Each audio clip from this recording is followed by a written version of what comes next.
Okay, hello everybody. This is Charlie Dobbins, and this is another group coaching call. This time we're going to be talking about market information, where to find it, what to do with it, when you get it, why you need it.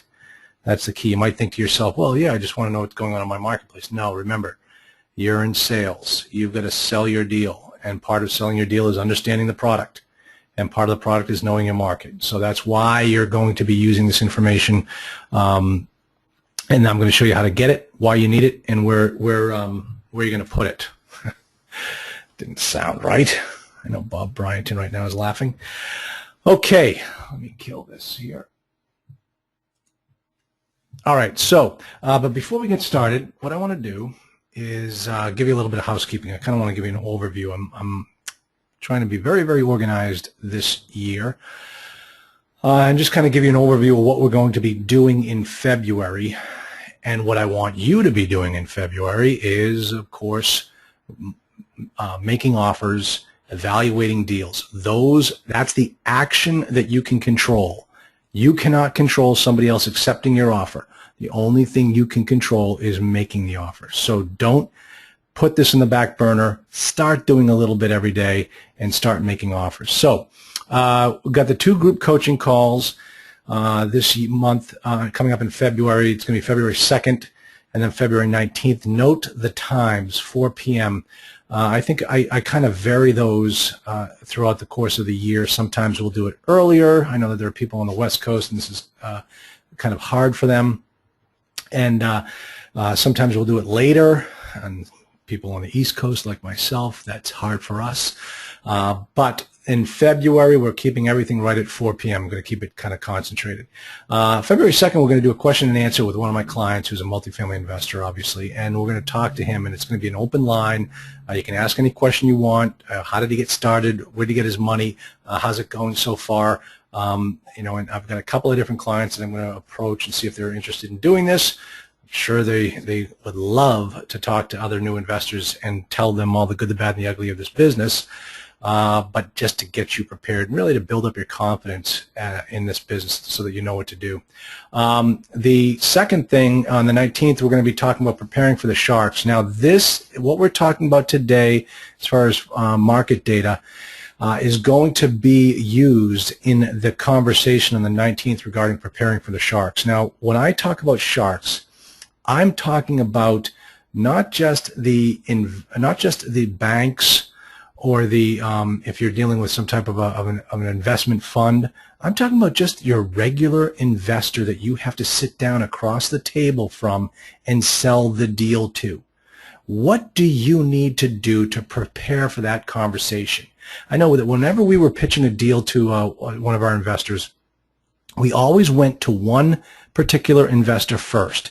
He was a ball buster, and we wanted him to rip the deal apart. And after we got through with him, everyone else was easy.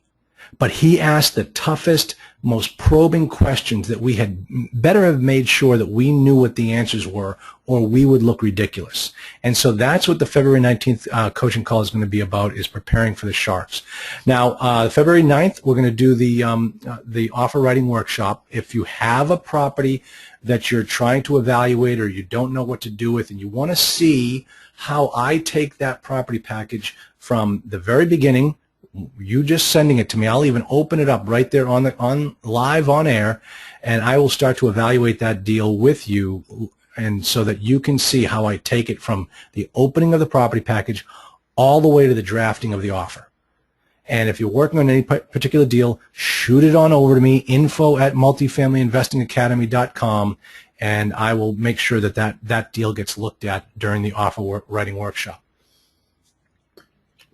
Now, what we're also going to be doing is what I'm calling, on the 21st, I'm going to be sending out a blog post to everybody regarding what I'm calling the soft rollout of our new program, the Owner's Forum. I had alluded to it on a previous call.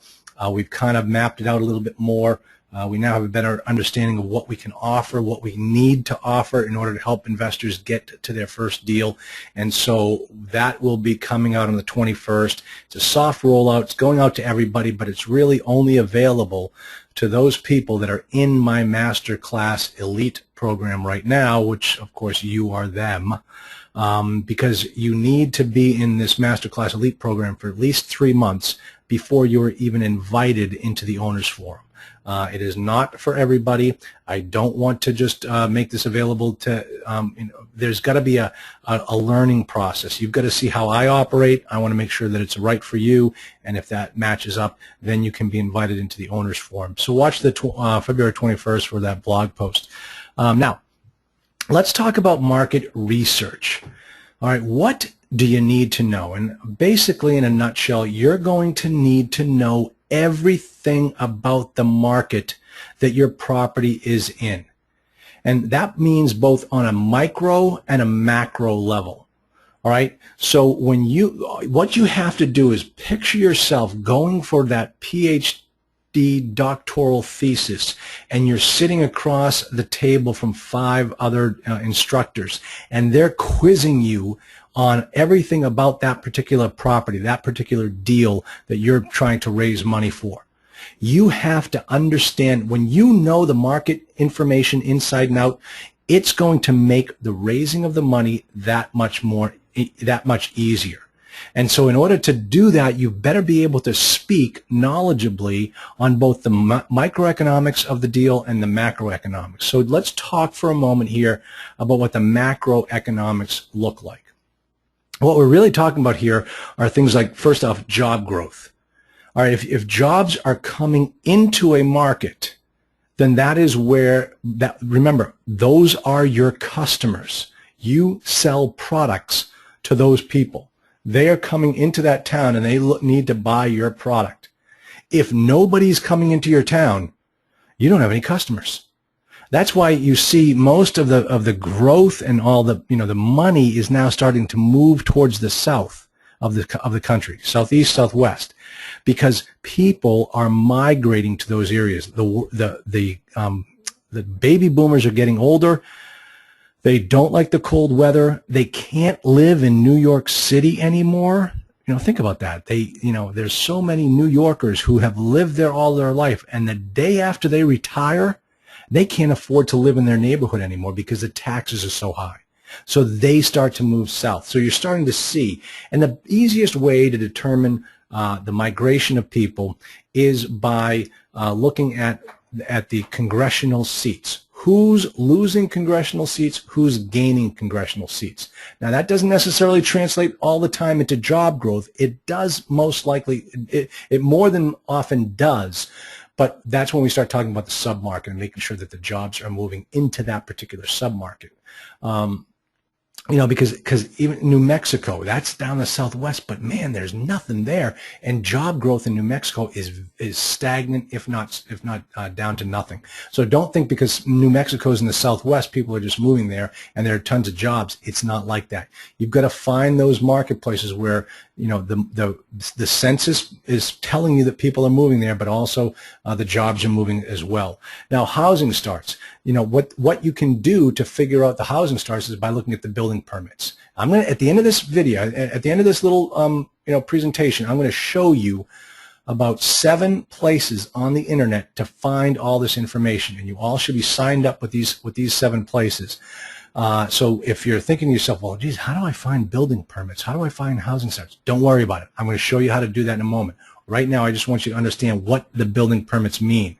Now, from the housing start standpoint, what it means is that you're going to see, new houses being built. What does that mean to somebody buying apartments? Well, what that tends to mean, or could potentially mean, is that more and more people have the ability now to move into single-family homes. That might hurt your rental market because your customers are now able to buy homes. And I can tell you folks right now, in certain areas, like right now in southern Michigan where I own property, this is a huge problem. There's a huge problem because it's not an area that has any type of job growth. So we are fighting, the landlords in that marketplace are fighting over the same shrinking pie. And so therefore, the people who have homes or that are renting out homes are doing it a lot more successfully than somebody like me who's got an apartment. People prefer to live in a 3-bedroom apartment if they can pay the same rent that they would in a 2-bedroom, garden style. And that's the issue that we're having. So when you're looking at the housing starts, you want to think to yourself, if there's going to be a lot of new homes being built, how is that going to have a shadow effect on all of my apartment units? New units being built, okay? What's in the pipeline? How many new ones are being built? And when are they being delivered? Now, don't be fooled. What you might think is that looking at this economic information, if an area has a lot of new apartment starts and there's a lot in the pipeline, you might think to yourself, well, the smart money is building apartments in that area, so that must be a really good area. We should move there. Okay, let's put that that box of information in context. Think about it this way. And this is actually a true story. I found this out in Seattle when I was speaking out in Seattle. An architect in the office in the audience came up and said, "You know that by third quarter of 2014, there will be 14,000 new units going online in Seattle. New apartment units, 14,000." I thought, oh my gosh, I wouldn't buy anything in Seattle right now. I mean, even the secondary markets of Seattle would be questionable right now. Because think about what happens from a consumer standpoint. What do your customers do?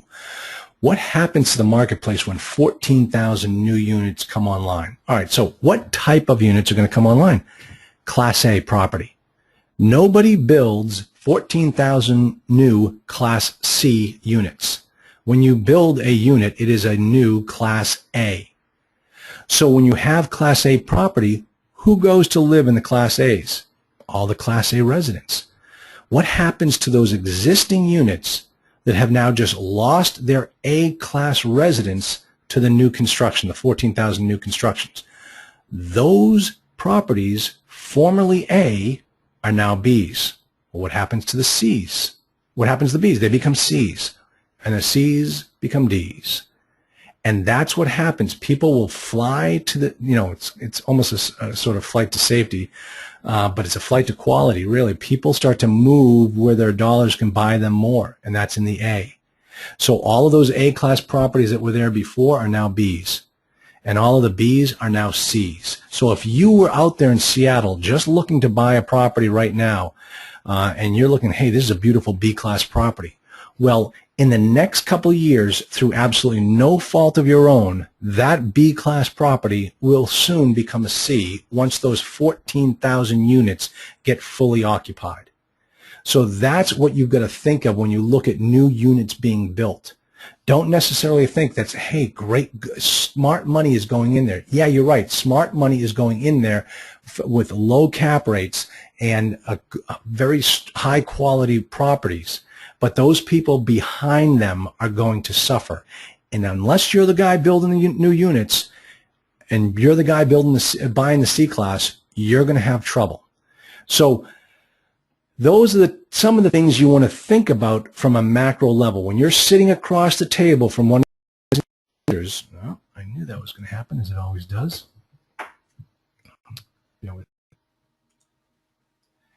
When you are sitting across the table from that new investor, the person you're looking to have invest his IRA money in, you had better be able to talk knowledgeably about what's going on in that marketplace from a macro level.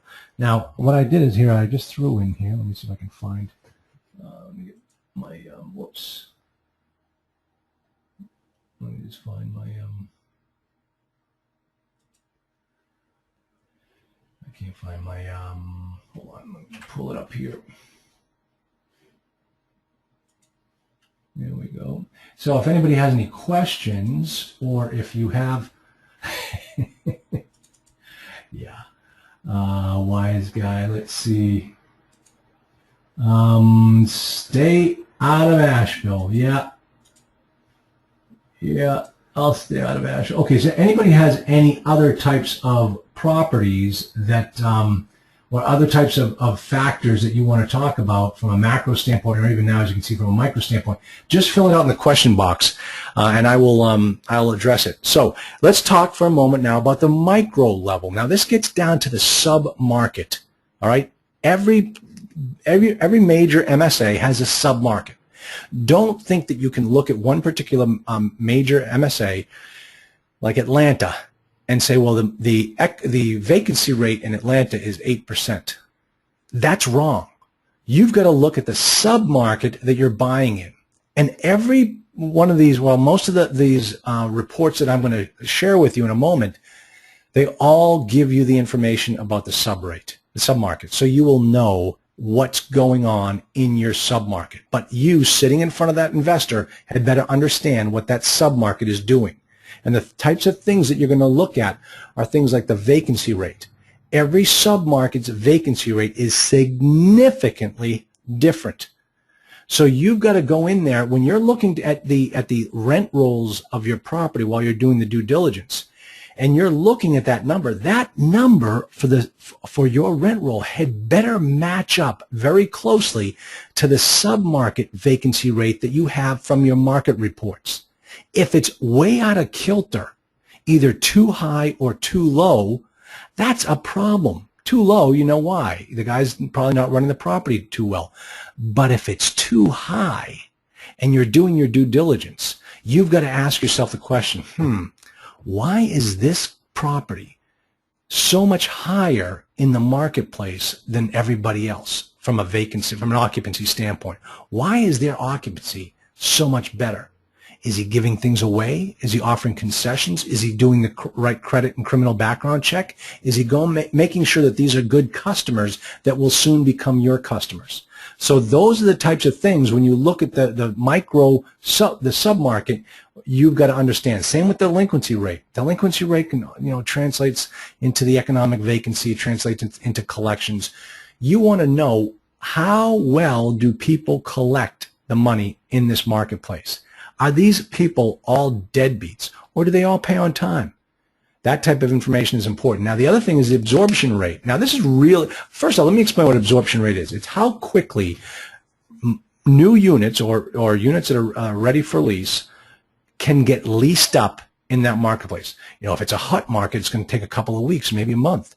If it's a tough market, those units might sit on the market on an average of 90 days before they get leased. That number is your absorption rate. That tells you how quickly you're going to be able to get money in the door for all of your vacant units. In other words, don't think for a second that you're taking over a property that's 70% occupied and the market is at 90. And if you run this thing correctly, you'll get this thing up to 90.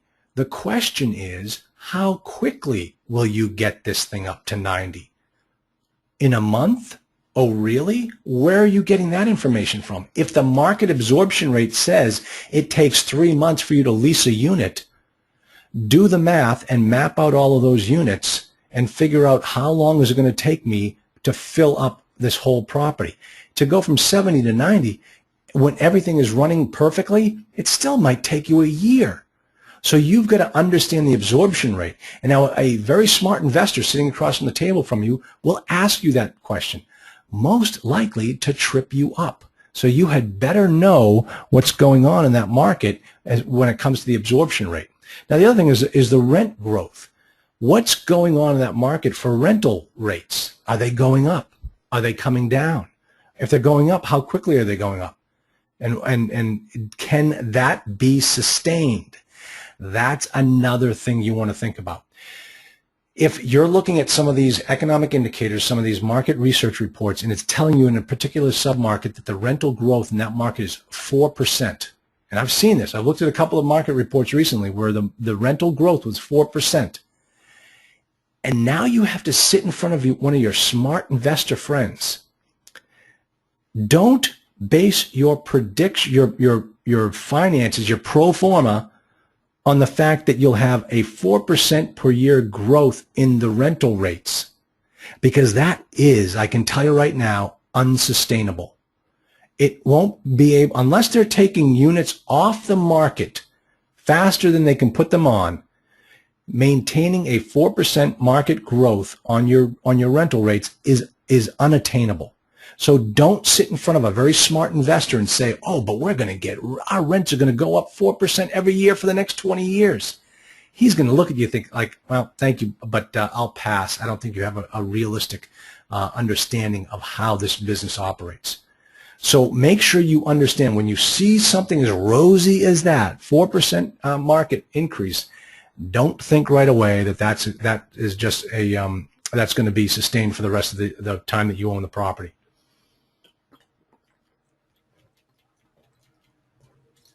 Okay, I had a little bit of water. Now, the next thing, what I want to talk to you about here is what you need to know about your submarkets. You know, in a nutshell, the deals are made or they're lost by understanding your submarket. All right, now what I mean by that is not so much in having the knowledge of the submarket to raise money, but having the knowledge of the submarket to buy correctly. If you don't understand that submarket that you're buying in, a seller can pull the wool over your eyes so quickly.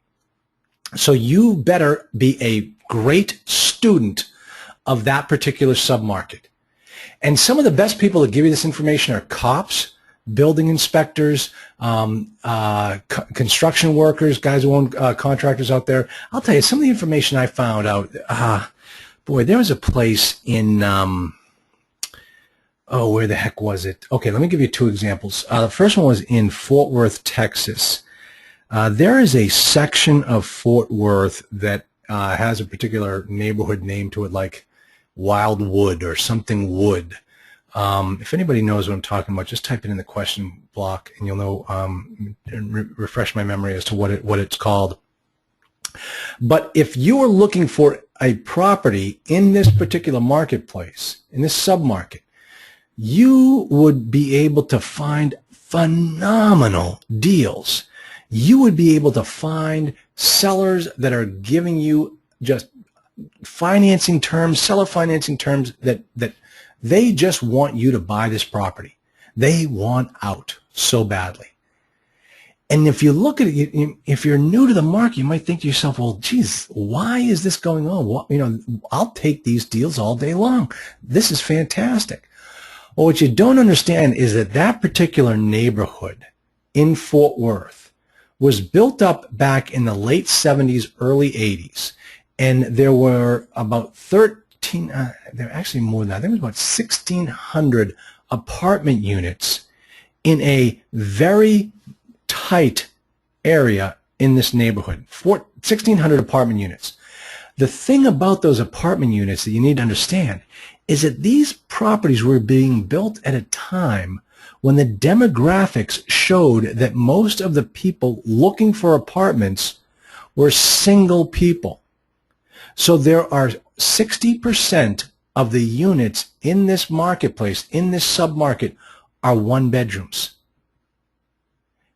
Now that translates into a huge problem for most people. You cannot, unless you have single people that are looking to move in, or maybe, a single mother with a kid, you don't have enough customers to fill that product mix that you've just bought into.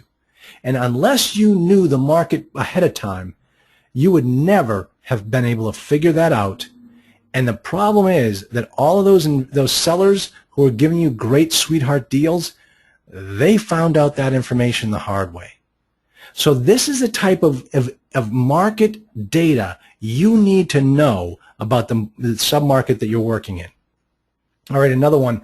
And I don't mean to speak derogatorily about any ethnic group, all right? There is a section in Lexington, Kentucky that they call Mexington.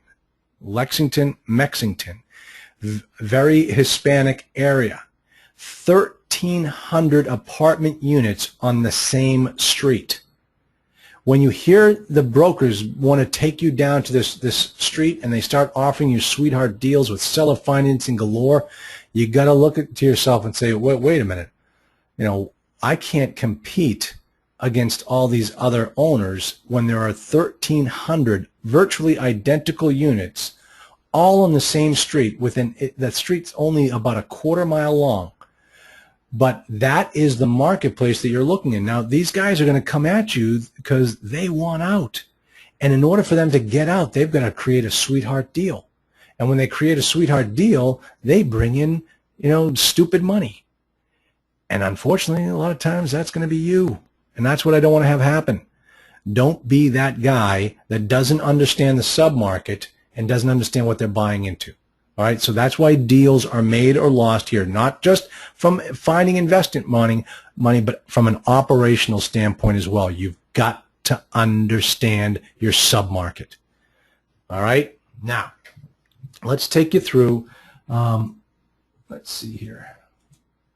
Where do you get this information? I'm going to change my setup here a little bit because I need to go right over here to my computer. I'm going to show you. Obviously, I record all these calls. This one is being recorded right now. So if you need to find out, if you need to get back to this information or you want to find out what these websites are, you can download or hit the recording. What I'm going to do here is, but my advice to you is if you want to get this information right away, make sure that you take good notes because I'm going to give you some pretty good websites that you can look at. Now, let me just click on over here. Now, okay. First one I want you to check out is Berkadia. This is Hendricks Berkadia. This is, I believe this is Warren Buffett's new operation. Now, note the web address here. It is not Berkadia.com. What you want to go to is Berkadia, REA.com, Berkadia Real Estate Advisors.com. Okay?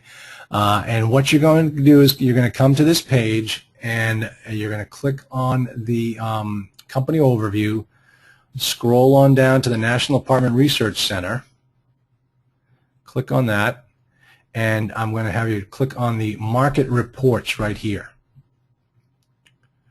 All right, so here are the market reports. If you want to find out anything about your particular marketplace, this is the place to go. All right, here's the annual review. Let me see. It's gonna, yeah. So it's not giving. So we can view it online. But the other thing too, folks, is I actually have in my hand their 2015 forecast. This information is gold. This is the type of information that you're going to put into your offering memorandum to help investors understand what's so good about the market that you're recommending that they buy in. So here is one place where you can find some great market information. Make sure that you sign up for these email notifications. You're in the business. Start getting this information. It's not all about finding the deals, though that is 90% of the problem. It's also understanding the market that these deals are in, because you're acting as a broker. I know it sounds kind of strange, but just think about it. What your job is to find the deal and find the money, and then match the two of them up. And that's essentially what a broker does. So you need to understand all aspects of the deal in order to make this happen. So that's Berkadia. Now let me show you another website that they also provide a great document. It's called Viewpoint. This is IRR.com, Ichabod Radar.com. When I start doing it that way, everybody knows I was never in the service. Okay, so this is the report that you want to get. Download them now, and then also you want to sign up for these guys because they will send you this particular report in the mail when it comes out every year. It is fantastic. So Berkadia, I think, is, somebody may correct me on this one, but I think Berkadia is actually trying to mimic what IRR is doing. IRR they do appraisals. I've seen them do a lot of bank appraisals, a lot of property appraisals, and so this information is coming not from a particular broker, but actually from an appraisal company. Great stuff, really fantastic information. Definitely make sure you check that out. Okay, next one, of course, is Marcus and Millichap. Now, let me show you how to find their information. You're going to come up here to research. And look over here on the latest reports. You're going to get, let me check out our latest national and regional apartment reports. Now, the thing that you really want to do with these guys is, let me see if I can find it, because they have a webcast that they do every single year, probably I think at the end of the year. It's kind of tricky how to find, no, that's, okay, it's kind of tricky how to find it. You've got to look for past, you go into research, you've got to look for past, past events. And when you find the past events, that's how you know you're going to find the Marcus and Millichap webcast. But you want to sign up for that webcast, and here's what happens. You listen to, everybody in the business listens to that webcast. It is good stuff. And when you listen to that webcast, you will pick up great information that you will be able to use in your presentation to your investors. And when you do, you will sound like an absolute genius. All right, so that is what you definitely want to do. It's not coming up for me, and I apologize, but I think I might need to be logged in, because then you really, once you log in, then you're going to be able to get a lot more information. So you want to sign up for their webcast notification. It comes out, they do a quarterly webcast, and they also do the annual webcast that everybody listens to. So you want to make sure that you sign up for that Marcus and Millichap webcast. Now, one other, and remember the website here is marcusmillichap.com. It's Marcus and Millichap, but the website does not have the ampersand. Okay, TREP. Now let's talk about TREP. TREP is a little bit more highbrow. A little bit, it costs more money to sign up with TREP, but you can get some great information from TREP. I think you might be able to get some free reports. So when you're finally looking to get that information about that particular marketplace, you might want to go online and check it out with TREP. You can also check out as you can see, they break it down by commercial mortgage-backed securities, commercial real estate, bank analytics from our analysts, and then the research. And here's some great research. All this information is all stuff that you can download right away. These guys talk a lot about banks, and they talk a lot about the properties as well, the CMBS properties. So make sure that you, as you can see here, you can find out market trends, CRE market trends. There's so many places, because what you're going to do is you're going to get this information, and then you're going to, let's see, is that Dallas? I know Dallas is way up there. See if it's going to give it to me. Okay, so yeah, they give you some information about the loans. All right, so multifamily. I want to click on multifamily. So you can take a look at this, and you can see in multifamily that the CRE loans, they're 868. The debt coverage ratio is 2.04. That's pretty good, with 25% of LTV. 73% LTV or 25% down. 4.66 is the average rate, and very few delinquents. Less than 1% delinquents. So that's really, that's telling you that Dallas is a very strong marketplace right now. That's the type of information you're going to need to know when you sit down and talk to your investors. Trep.com is the website that you want to use. Now, here's another one. This one's great. I really like this one because it really breaks it down by properties. Hold on.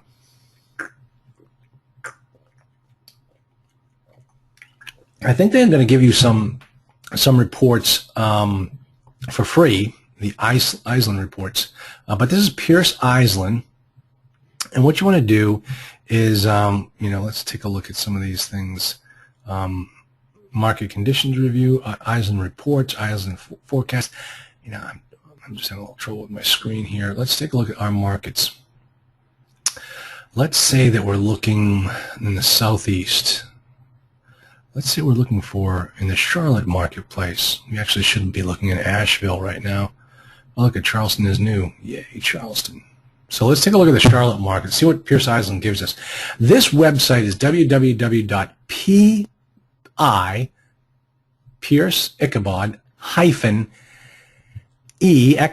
Ichabod.com. So just the first two letters of the name. And here is, let's see if we can get some of this information. I can show you one because of Pierce Eisland reports. If you can get some information from Pierce Eisland, it's just great stuff. Markets in this region. Let's check on Charlotte.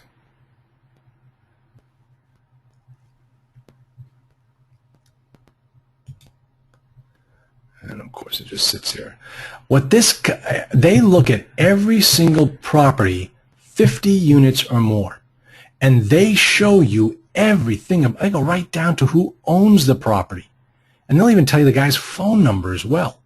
So as you can see here, what's new? Apartment related information data. Here's apartment market conditions in Charlotte. Just great stuff. Let's see if it's going to ask me for money. Let's take a look here. Oh, come on, brother. Of course it all gets hung up.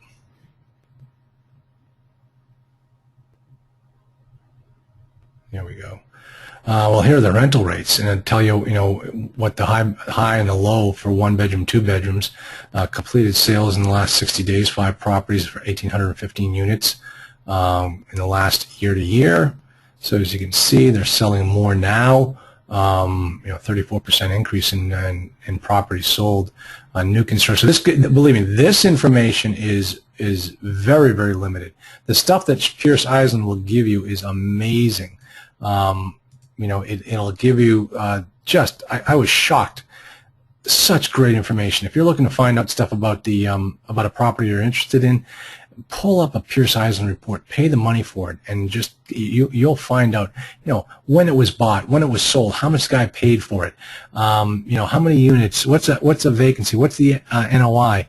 These guys show you a whole lot of information about what's going on, right down to the micro market level. That's why I love Pierce Eisland. Another report that you want to take a look at is the Reese reports. Now Reese is kind of like the Cadillac of research reports. Banks use them. Banks will pay big money every quarter or every year to Reese for the market information, the reports that they give, because it is such good information, and they need to use it when they're determining their underwriting guidelines or what their strategy is as a lender. So Reese gives such great information. I know that when I was buying property, the banks would pull up Reese reports on the properties that we were looking at. And that's how they knew exactly what was going on. So let's take a look. Let's go back up here to North Carolina. Let's see what they're going to give us for a single metro selection in this particular marketplace. We've got the Asheville marketplace. Yeah, sorry, Bob. See, it's going to ask me for username and password. Reese does that because people pay big money for this. You might be able to get a Reese information. Now, I'll tell you something. I one time went to a RIA club, and this guy said, yeah, I'm very interested in the Dallas-Fort Worth marketplace. He'd never done a deal before, but he said, yeah, I've recently gone out and purchased the Reese reports for Dallas-Fort Worth. I said, you did? He goes, yeah, I did. I said, wow, you're pretty gung-ho. He says, oh, no, I'm totally focused on Dallas-Fort Worth. This is what I'm going to do, and I'm going to need this information for when I sit down in front of my, front of my investors. So, oh, yeah, absolutely. Reese is one of the best tools to use out there. It's fantastic. But I think the whole Dallas-Fort Worth marketplace probably set him back about $5,000. So I hope that guy ended up, doing something with his deal. But, you find somebody that has access to a Reese report or any of the Reese reports, see if you can get them to run a report on the marketplace that you're looking at. That information will be absolute gold for you. So that's the thing. I mean, when you're ready, when you're really in this business, or ask your bank for a Reese report on the marketplace, because it is powerful information. All right, let me clear some stuff out of here. Now, one of the other brokerage sites that we can look at is Colliers. Now, the thing about Colliers and the thing about some of these other brokers is that they aren't all specializing in multifamily. We know that Marcus and Millichap really does multifamily, but not all of them do. And Colliers is kind of touch and go. Different offices will have different specialties. A lot of times Colliers specializes in office, Class A office property. So you might not, you might be trying to find a Colliers office in the marketplace that you're looking in, and you find out that they don't have any multifamily for sale. So that's part of the issue with Colliers, but they do have good research information. And you come right up here and you click on the research tab, and here you go, research the market, research our research. It just gives you all the information. I'm just going to kind of scroll through this. Great reports, stuff that you're going to use. Now remember, guys, you can pull it up electronically. You just copy and paste, and this is going to be going into your offering memorandum.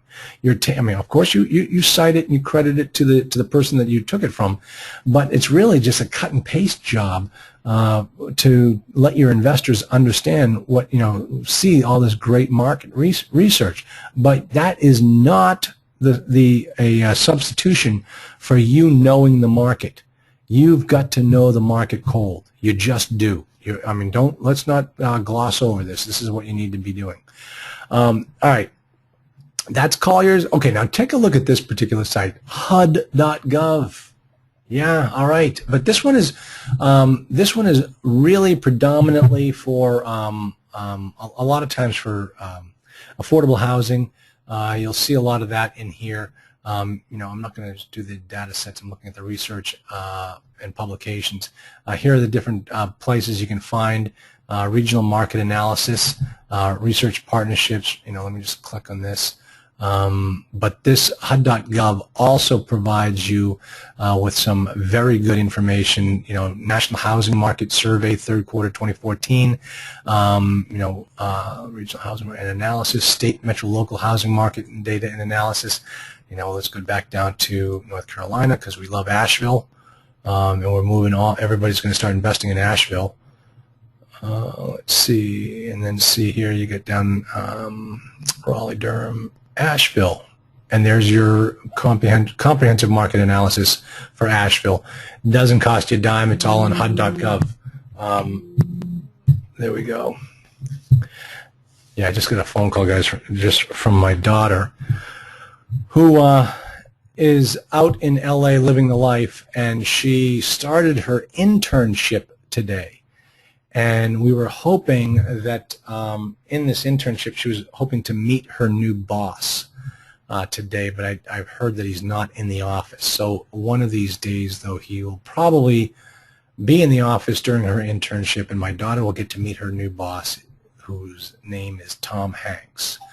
And so my daughter's working at Playtone Productions as her internship. That girl can stick her foot in it and come out smelling like a rose. Analysis of Asheville, North Carolina housing market. Great. As you can see, it's very well up to date. Was Obama even president then? I mean, come on. So this is different markets will probably have much newer information, but this might be able to give you some stuff that you're looking for about the housing market in Asheville or different areas. So that's why we like HUD.gov, because it does give you good stuff, but it might be kind of dated. All right, what else are we going to show you here?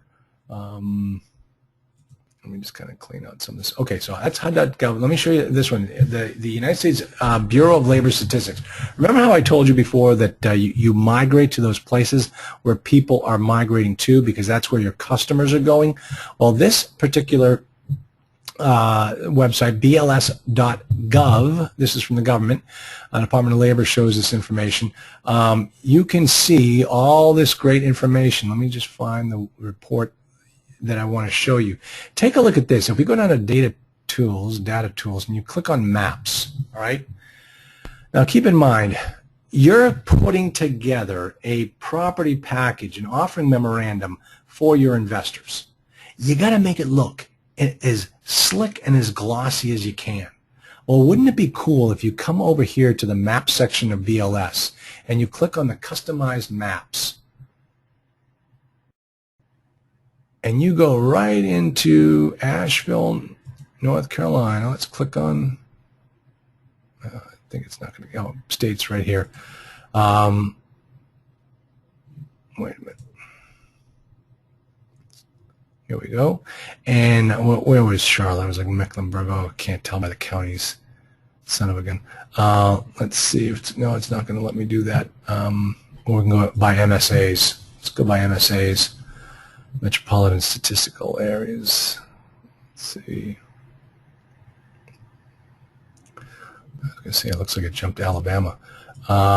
North Carolina. Boom.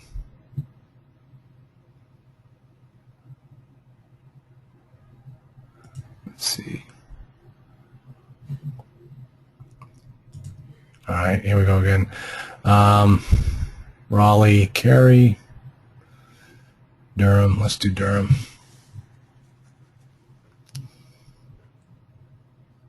And okay, so we come down here, Asheville. So as you can see, what you can do using your, your any type of, copy and paste. You can do a shift print screen and then crop these maps. You can use these tables right here. You can grab these tables and go stick them into your offering memorandum. Great information, all cited back to the BLS.gov website, so you look like a genius. But these are places where you can get this type of information that you're going to need in order to make your property package look fantastic. So that is essentially it. If anybody has any questions, fill them in the box right now. If I don't get to them, I'm going to I'll call you or I'll shoot you an email. But that should give you an idea about how we are going to go about getting the market research that we need in order to sell our deal to the sharks and make ourselves look brilliant. All right. So that is that's the extent of it. That's today's group coaching call. And just wait. You saw the updates for the what's going to be happening in February, and you're going to be getting the updates of what's going to be happening in March as well. Keep your eyes peeled for the Owners Forum program that we're going to be offering. I think you'll really like it, and it's going to be a good deal for existing members. I'm not going to ramp up the price until we've worked out the kinks, yeah, I think you're all gonna really like it. And the whole idea here, guys, is I'm trying to kick you in the fanny and get you to make offers so that you can buy property. If you're not making offers, it's just you and me talking, and I don't even hear much out of you. So let's start making offers and make sure that we get this thing moving along in the right direction. You don't want to be that guy when you turn 65 and you start to wonder, why didn't I do this? Why didn't I, buy that property that Charlie told me to buy, 20 years ago? Don't be that guy. Let me help you every step of the way. All right, everybody. Hey, hold on a second. Let me just check. Somebody just said something to me. Okay, Dolores. Oh, okay. Hey, all right, Dolores. Let me check on that. And see what the problem is. One of my students here says she hasn't been getting any updates. That's not right. So let me go check on that, Dolores. As soon as I hang up, I'm writing that down right now, and I'll find out why the system is not giving you any updates. Okay. Okay. Yeah. Well, one of my students has an executed contract. He's saying, read my email from today. I haven't got to emails today because I've been working on all this stuff for the classes for next month. I will get to that, but I'm not leaving the office until I've gone through all my emails, so I will get to that today. And no problem, Dolores. I'm glad I can help. So, okay, everybody, I will talk to you in about a week to 2 weeks, and in the meantime, for crying out loud, just download a property package and shoot me an email and let's talk about it. I'll show you how to analyze the deals. All right, that's what I'm here for. All right, I had a great time, and I'll talk to y'all soon. Thanks.